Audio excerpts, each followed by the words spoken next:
I'm gonna attempt to unbox this and I'll let you guys know if this is a viable option for the next day or two. And where travel? Vida. Hi, I'm Chris with Travel Vida. Ready to break free from the ordinary? Join me as we dive into world wonders, savor exotic flavors, and chase breathtaking views, one forgettable adventure at a time. Let's explore the world together. Las Vegas is all about bright lights, excitement, and endless entertainment.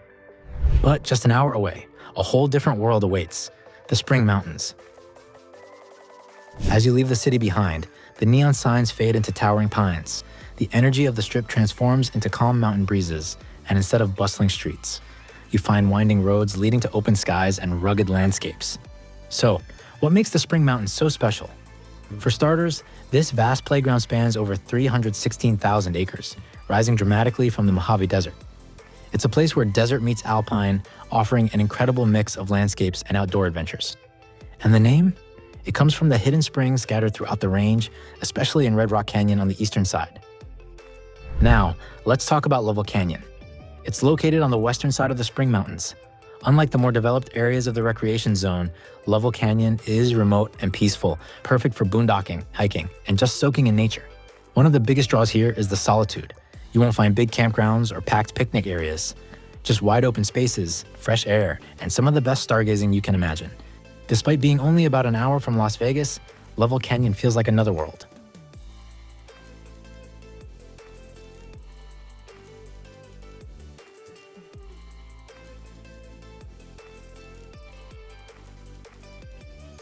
It's the perfect spot if you're looking to disconnect and enjoy the raw beauty of the Spring Mountains.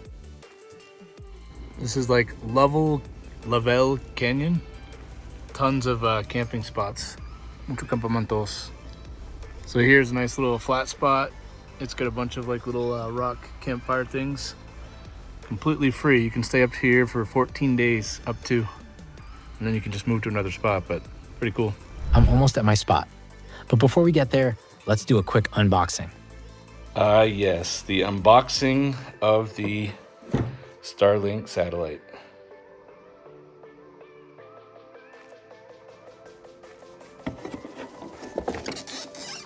Yeah, this thing is pretty small.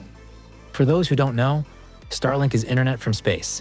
It uses satellites to bring fast Wi-Fi, even in remote places where regular internet doesn't work well. So I just did the first Starlink test in my neighborhood, and it received 149 download by about 17 upload. This is after the first Starlink test, which gave it about 45 megabytes download with approximately 12 or 13 on the upload. And it says that after 12 hours or so, that's when you get the best signal. So not bad at all, especially for just getting it out of the box. Took just a couple minutes. All right, you can see Spring Mountain Recreational Area over there. But if you pass that, you've gone too far from Vegas. If this thing is here, it's a good landmark.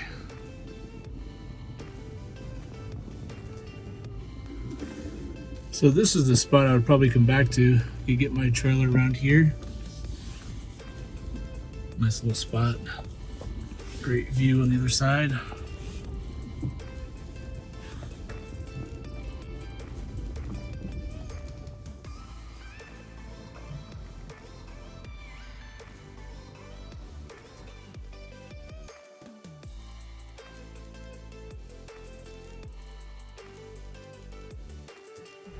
Okay, so I am attempting to test the Starlink with this CAT battery pack. It has up to a maximum of 200 watts, and from the research that I found, this is pulling about 45 watts. So we'll see if this works. If so, I have a solution, because obviously this is not going to power when I am off the grid and boondocking. So we're going to go ahead and try this and see how it works. I'm going to set the Starlink outside and go from there. Well, Travel Vida fam, I am here in Spring Mountain, Nevada. I am probably about, I would say 30-45 minutes from Vegas, about 45 minutes probably from the Strip, and about maybe 30 minutes to the outskirts of Vegas. But as you can see, I am surrounded by mountains. Today I'm excited because I got my Starlink. I was able to test it out at home, and then I brought it here to the campsite. I went up pretty far, so thankful that I have the off-road 20X package for the Airstream Basecamp, and I was able to get up here pretty easily. I didn't have to use 4x4. There was a couple spots where it would have been helpful, but no problems. The signal for the Starlink has been really good. I'm getting, the first test was about 45 megabytes with an upload of about 17, and then also the second test was about 80. So doing pretty good. Probably could oriented. I could probably change the position and orient the Starlink to a better position in order to get maybe a little better signal, but this is more than sufficient. And I've got it attached to a CAT battery pack, a lithium battery, and hopefully this will be sufficient to last for a while. If not, I'll have to just charge the battery, take the internet offline. But as you can see here, my campsite already came with a couple little makeshift fireplaces, and beautiful day here, not too cold. It's about 55-60 degrees, and it'll dip down tonight to be a little colder, maybe in the 40s. A couple days will be in the 30s, but I think tomorrow is going to be a beautiful day. I think it's going to hit 70 degrees, so not bad for the beginning of February here, 2025. I'm excited to be bringing you this content. Leslie can't be here with me because she's finishing up business in Lima before she's permanently here in the United States. So hopefully this will be the last trip that I do by myself. I'm gonna take you guys along for the ride, tell you about my experience here. I'll also link in the description where this campsite is. I did a little scouting the other day and I came here, and obviously without the base camp it's a little easier, and I found this spot, and it was during the week. And when I came back, I was like, man, I hope this spot is open, because I came here without the certainty of two things. Number one, that the camp spot wouldn't already be taken. It wasn't, thankfully. And then also, if I kept going, I don't know if there was a spot to turn around. So I'm gonna do a little exploring. I'm gonna do some off-roading here. Got lots of trails. Gonna go ahead and see what I can get into in the Jeep. And happy to be with my Mojave. And we're gonna see how this weekend ends up. So I'm gonna spend maybe 2-3 days here. Also, really important, I am for the first time boondocking. So we're gonna find out, can I last a couple days? Shouldn't be a problem, boondocking. So I filled up my water tank. Now I did it at my house. It said that it was at 100%. So I just turned on the tank identifier and it told me I have 81%, even though I haven't used any water yet. So I imagine it said 100% just because of the position. So I'm hoping it's closer to 100 rather than 81. But either way, it should be enough water. And in the worst case scenario, I do have a water tank here. I can go into town and fill it up. I'm only about maybe, well, from the entrance of Lovell Canyon, which is where I am. And again, I'll add into the description all the places where I'm at. It says that it's about maybe 20 minutes in. So within about 40 minutes, I can get home, fill up another tank, and come back out here and fill it up as well. So yeah, let's see what we can do this weekend. Let's go.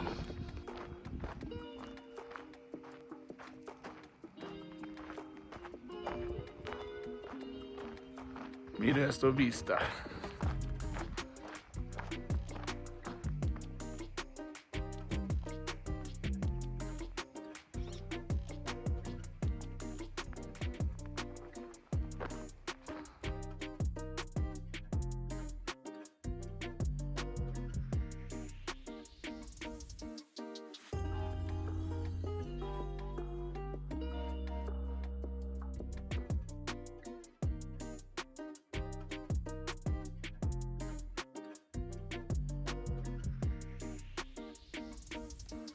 Mira, tengo dos de estos aquí.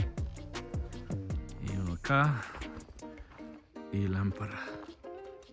Y el fuego.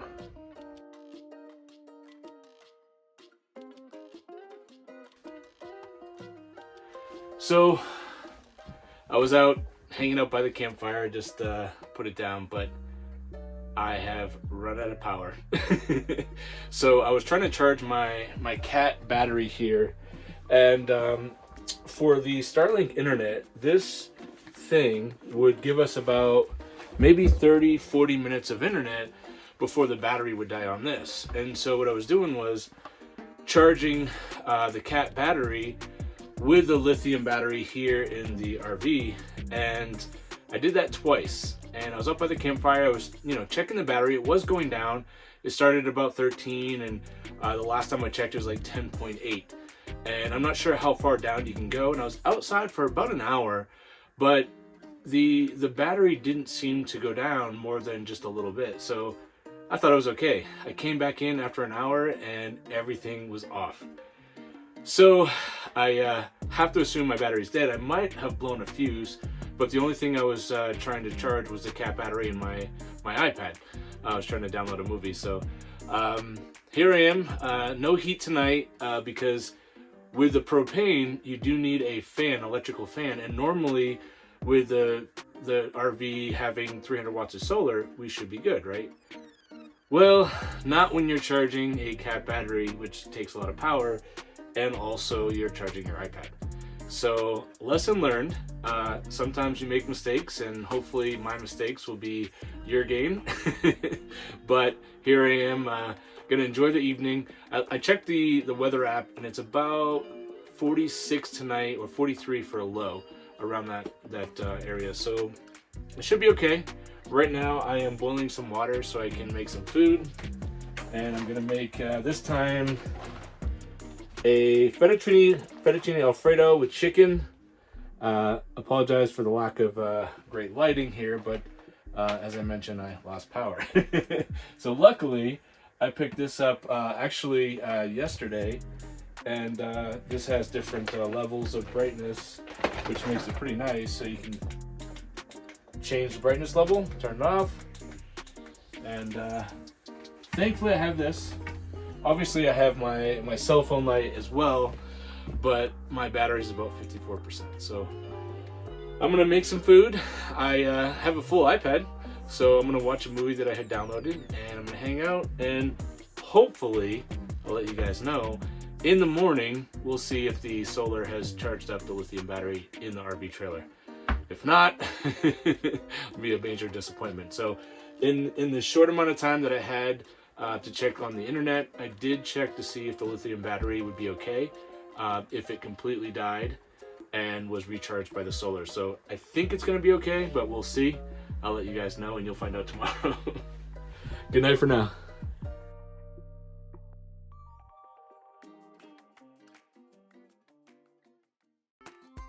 Good morning, adventurers. A new day is here, and I'm ready to hit the road to my next spot.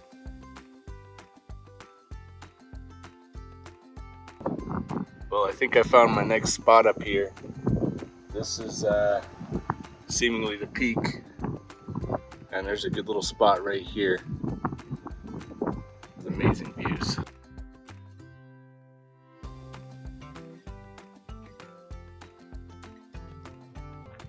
All right, well, I lost about a half a day here today, but I did get up this morning and go to the peak and the summit of the mountain here, and a little off-roading. It's really nice, amazing views.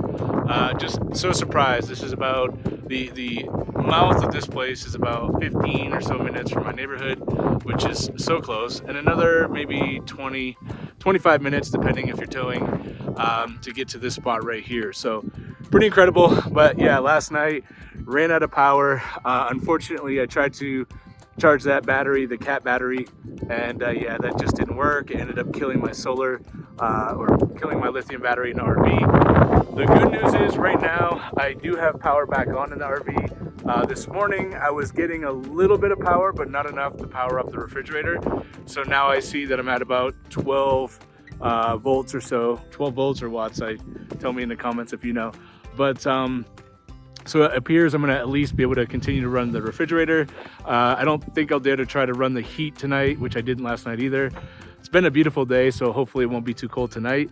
But I did go out and get a gas generator. It was kind of slim pickings. I went to Walmart, went to Home Depot, and I found one that is about, what is it, 1500 watts. We're gonna test that to see if it'll be enough to power up the Starlink, which is one of the main things we wanted to do.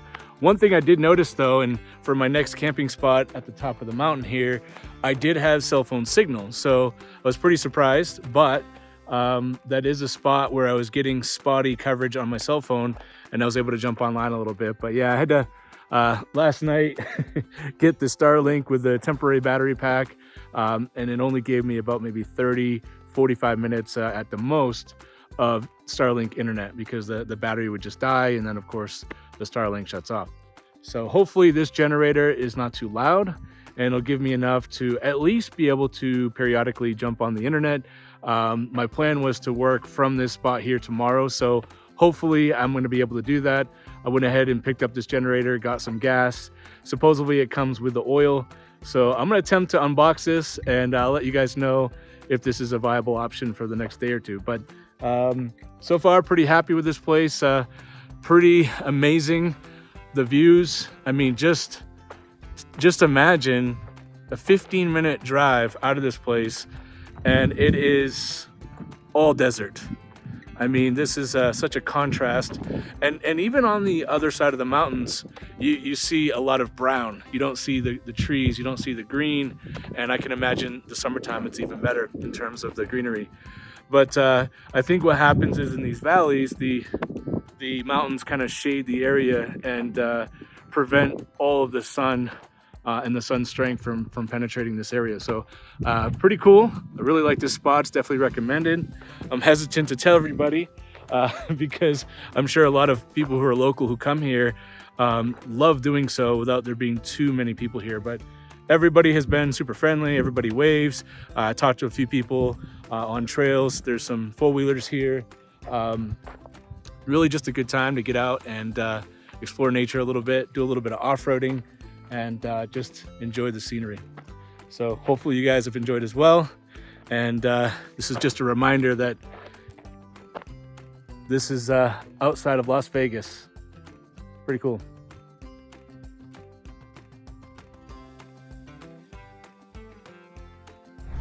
All right, so I'm out here in my Jeep, and as is typical, I forgot something, which is my microphone, and I noticed on the last video the wind noise is pretty loud, so apologies.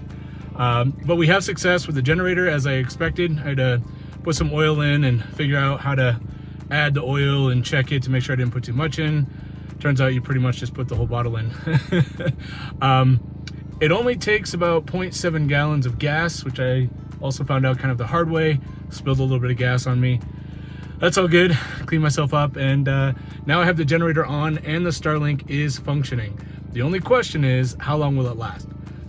So what the box stated was that it'll last either 6 or 8 hours, depending on what capacity. So the only thing I don't know is how much power is going to be drawn from the generator in order to power up just the Starlink. And my plan is just to power up the Starlink. And the Starlink has a pretty big cord. I think it's 100 feet or whatever it is. It's pretty long. So I was able to take the generator and place it a little further away from the RV trailer, and that'll help reduce the noise. It's not super loud.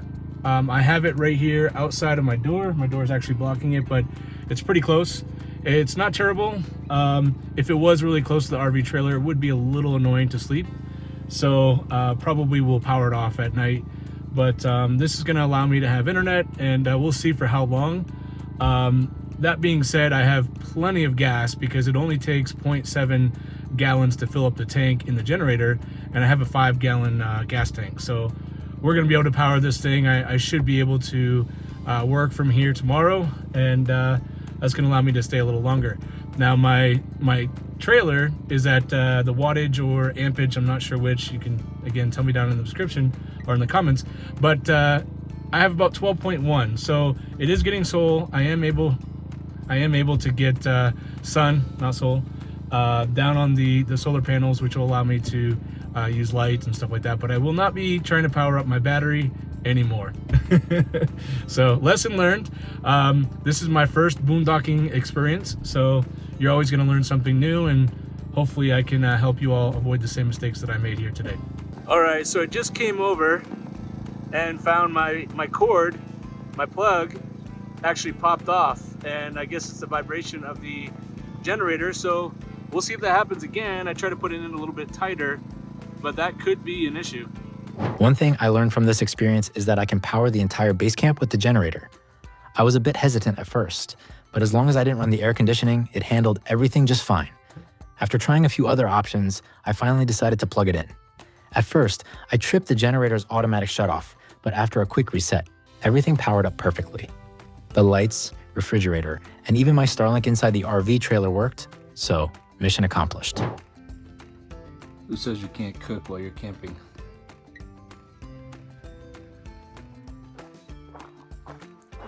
All packed up. Always remember to leave your campsite the same or better than it was before.